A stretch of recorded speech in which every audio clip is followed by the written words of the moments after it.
नमस्कार, मी सचिन शिंदे. आपण पाहताय आपल्या परिसरातील सर्वात जलद आणि विश्वसनीय बातमीपत्र सांगणारं महाराष्ट्र लाईव्ह हे युट्यूब चॅनल. आपल्या ह्या युट्यूब चॅनलमध्ये तुम्हा सर्वांचं मनपूर्वक स्वागत. चला तर मग आता पाहूया आजच्या घडीची सर्वात मोठी बातमी सविस्तरपणे.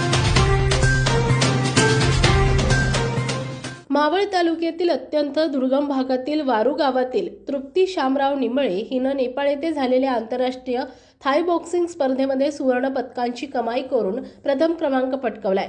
याआधी तृप्तीनं विविध देशांमध्ये जाऊन थाय बॉक्सिंग सुवर्ण पदके मिळवलेत.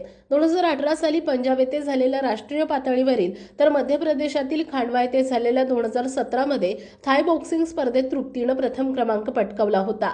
तर भूतान येथे झालेल्या आंतरराष्ट्रीय स्पर्धेत सुवर्ण पदकाची कमाई केली होती. आसाम येथे याच स्पर्धेत रजत पदक मिळवलं होतं. गोवा येथे आंतरराष्ट्रीय थाय बॉक्सिंग स्पर्धेमध्ये सुवर्ण पदक मिळवलंय.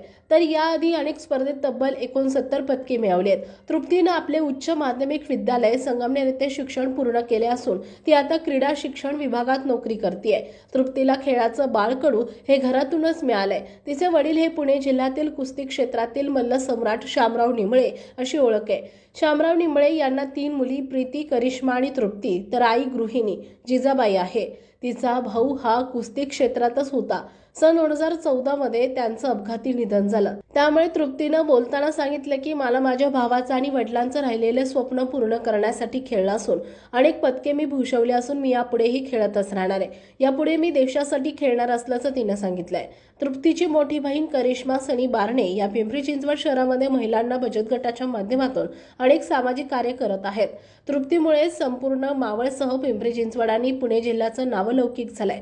तृप्तीला क्रीडा शिक्षक TY अत्तर यांचं मार्गदर्शन लाभलंय. यावेळी बोलताना तृप्ती म्हणाली, महिलांनी क्रीडा क्षेत्रात काम करून आपल्या भारत देशाचं नाव पुढे घेऊन जावं. एकदा क्रीडा क्षेत्रात काम करत असताना अनेक अडचणी येत असतात, परंतु त्या अडचणींना सामोरे जाण्याची तयारी आपल्या मनामध्ये ठेवावी लागते. यामुळे मी आजवर विविध राज्य आणि देशभरात खेळून आले असल्यानं मला या सर्व गोष्टींचा अनुभव आहे. मी यापुढेही देशासाठी खेळत राहणार आहे आणि माझ्या भारत देशाचे नाव जगाच्या नकाशावर कोरणार आहे.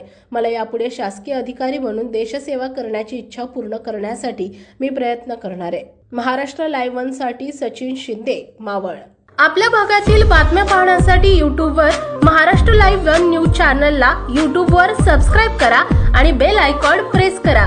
तसेच आमच्या फेसबुक पेजला फॉलो करा.